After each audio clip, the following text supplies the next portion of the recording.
If you watch my other video to Calvinists, just listen to the end at least. Yes, I've heard the explanations for Deuteronomy 30, which are not really good answers because of what God actually says in the part I read. And no, I didn't look up what Calvinists say. I already knew when I read this before, and I didn't read the whole thing. I set before you life and good, death and evil, and that I command you today. So look, God commands them to do something that you guys say he determined them to do the opposite of.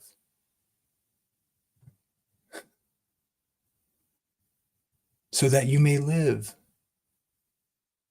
I command you to do the thing I determined you that you can't do, possibly do, according to Calvinism.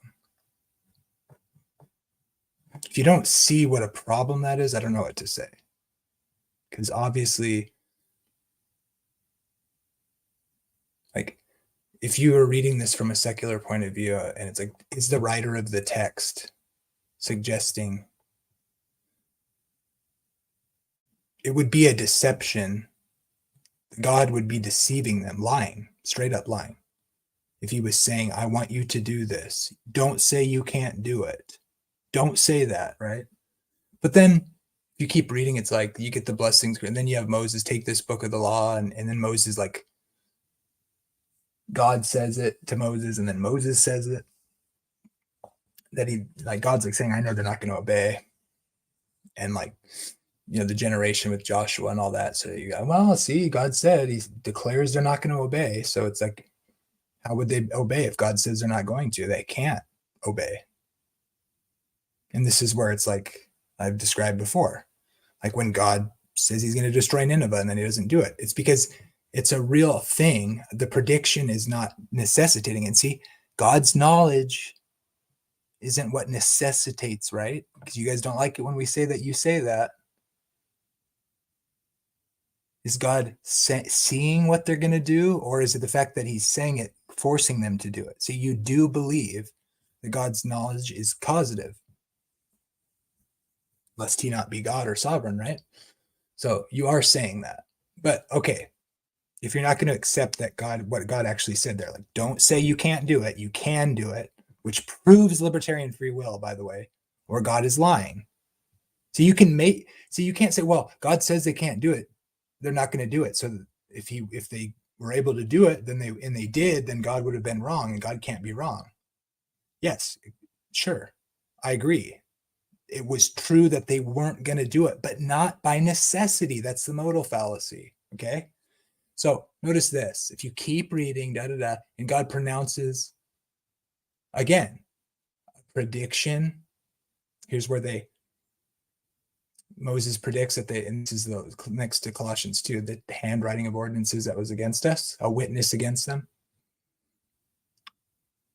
By the way, when you take that book of the law and you nail it to his cross, the 10 Commandments are still in the Ark of the Covenant. These were in the side of the Ark. So even if the 10 Commandments are in the book of the law, all that's taken away, but what's left is still the you could say, if you want to get technical about it. So the fact that the 10 Commandments are in the law of Moses or whatever, it doesn't matter, because the symbol, if you're going to take that as a symbol, then the 10 Commandments would still remain on and we see that in the New Testament. That's the new covenant, is putting the laws on their heart. Which ones? Not on tables of stone, but on the fleshly tables of the heart. But notice this. And there's different ways you can read this, but it's clearly the future, right? What God's going to do with Israel. He found them in a desert land, and in the wasteland, a howling wilderness. He encircled him. He instructed him. He kept them as the apple of his eye. And they drank, and they were fat. And now they've gotten obese. For then he forsook God who made him, and scornfully esteemed the rock of his salvation. They provoked him to jealousy with foreign gods. With abominations, they provoked him to anger. Did God determine them to worship other gods? It says he's jealous. Does God have a split personality? They sacrificed to demons, not to God, to gods they did not know, to new gods, new arrivals, that your fathers did not fear. Of the rock who begot you, you are unmindful, and have forgotten the God who fathered you. Because they spurn God. He hides his face from them. They are a perverse generation, children in whom is no faith. They have provoked me to jealousy. They provoked God to jealousy by what is not God. Did he determine that? Really? Notice here, though.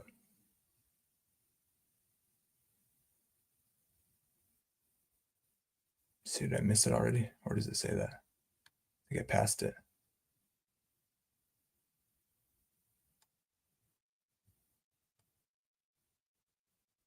Oh, it's on a different. Let's see. Great.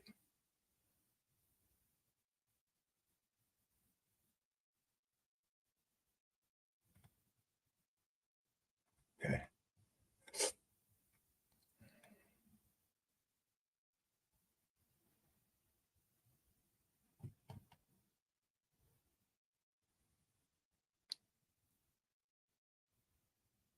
They're a nation void of counsel, nor is there any understanding in them. Oh, that they were wise, that they understood this, that they would consider their latter end. Think about that. God saying,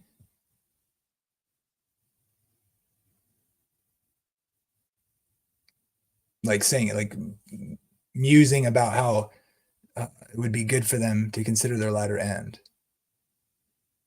That they would, that they were wise. He's like pining about how he wishes they weren't so stiff-necked. So like, there's only one way to make this like be legitimate. Okay, God sees what they're going to do and predicts it, but he's not causing it. He's showing emotion about them being rebellious, and he wishes that they wouldn't be, but he sees that they will be. You could even say he's determining it because he's seeing that they're going to do it, but he's also expressing lament about the fact that they're doing this. Does that really sound like God is causing it, like necessarily? No, of course not. It's ridiculous. No one would read it that way.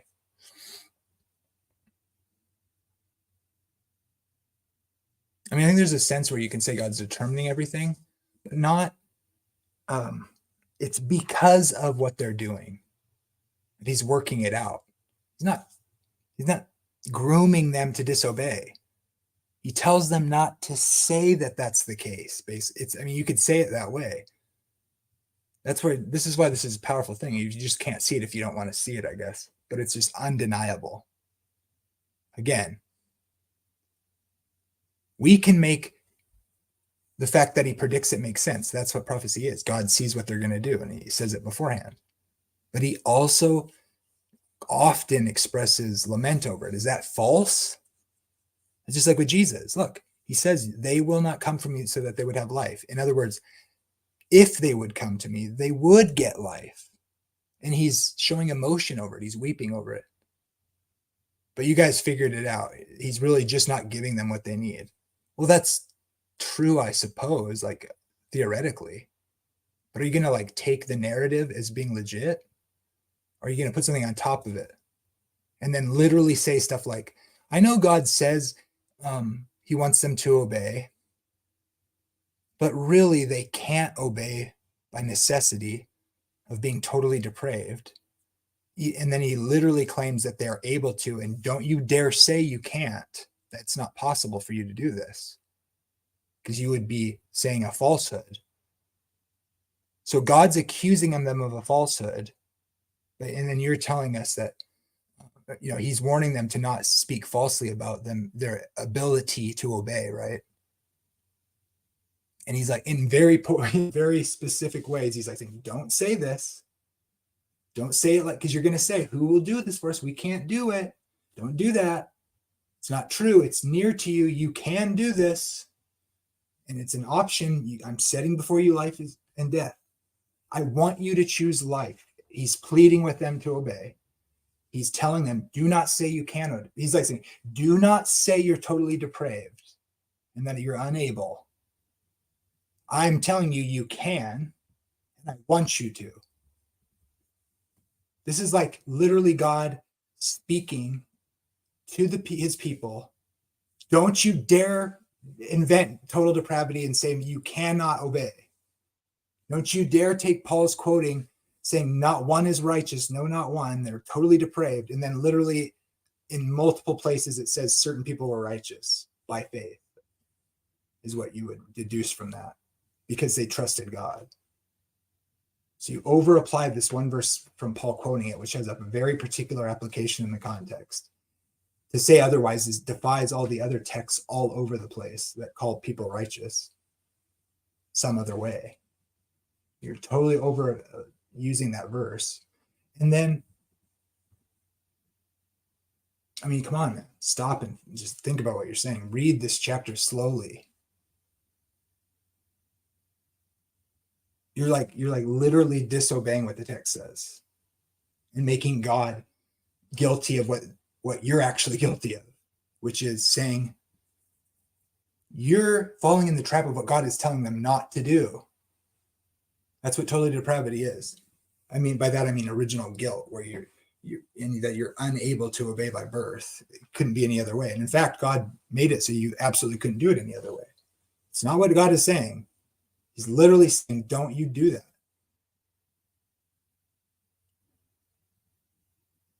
Notice, if your heart turns away so that you do not hear.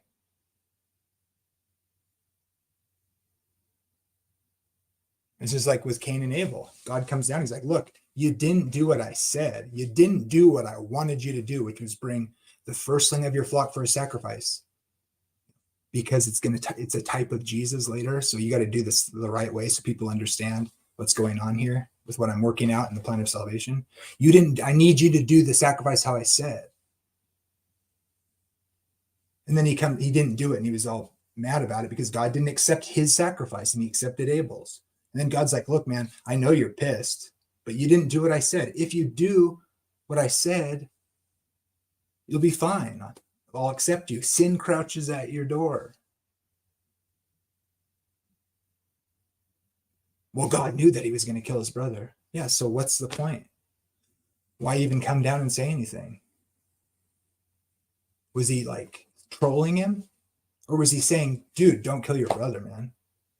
That's a sin. I don't want you to sin. You're not supposed to do that. I'm coming down to tell you, I know you're upset.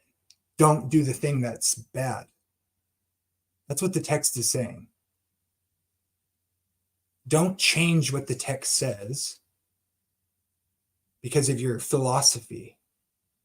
You're not letting the text say what it's saying. You didn't figure it out, and really God is a liar. In the narrative, he's not really interacting with his people, telling them the truth, because you figured out this philosophy because you can't understand free will. If God has a decree that's from eternity past and it's always been there as long as he has, so things can't be different than the decree says. Think about what you're saying. That's fatalism. You're saying God can't interact with his creation or come up with new ideas or new decrees in time, which means he is stuck doing everything that's preset. He can't decide to do anything different. That's fatalism. He's not free to do anything because of that, those kinds of ways of looking at it. There's better options, man. Let it come from the text. That's not from the text. The text shows God as interactive. I don't care if you think I'm a Pelagian. I have the entire early church on my side. They all argued for this. They knew the apostles. The Gnostics were saying otherwise. So, are you telling me that the apostles who knew the early church fathers, and the same sort of thing was going on in the church in the New Testament, and then in the early church fathers, all those guys, including the ones that knew the apostles, went on the crusade of talking about libertarian free will or something essentially approaching that idea? And all the people that were considered cults or Gnostics or whatever, heretics, believed otherwise, and all the early church fathers, none of them were like, hey, yeah, but Paul was a determinist too. Dude, that doesn't work, man. There's no way. There's no way. that these early church fathers were all agreeing about free will and saying that sort of thing until Augustine. But really, they were all just confused, including the ones that got it. And those Gnostics and stuff, these Stoics and all these Manichaeans, they existed early. I think the Stoics did during the New Testament. I mean, not the Manichaeans, that was like in the 100s, but which is like a bringing together a bunch of religions kind of thing that was deterministic, if I recall. But it doesn't really matter. I'm not trying to say Calvinists or Gnostics or whatever, even though they have similarities that seem like they're in conflict with the earliest church fathers. But anyway, think about it. God is saying, don't say you can't do it. You can do it. You're able to do it. And then you might say, well, yeah, they can theoretically do it. Like their body parts can move to do those things. But God isn't actually saying they're able to do it because he didn't decree that. Like, dude, come on, man. Is that what he's saying? He's telling them, don't do this thing because it's not true that you can't do it. And then, of course, God says, I want you to do it. You can do it. And then they didn't do it. So you have two options, as I can see. You can either say God is being dishonest to them because your theology, or they really had two options and God really wanted them to do what he said they were able to do and that he wanted them to do, but they disobeyed because they had an option to obey or not. And then they didn't do it. And then God foresees what they were going to do is implicated in the text. But when God interacts with his people and he says they can do something and that he wants them to do it and then they don't tell me God determined them, made it so they couldn't do otherwise. It's garbage. You're not obeying the text.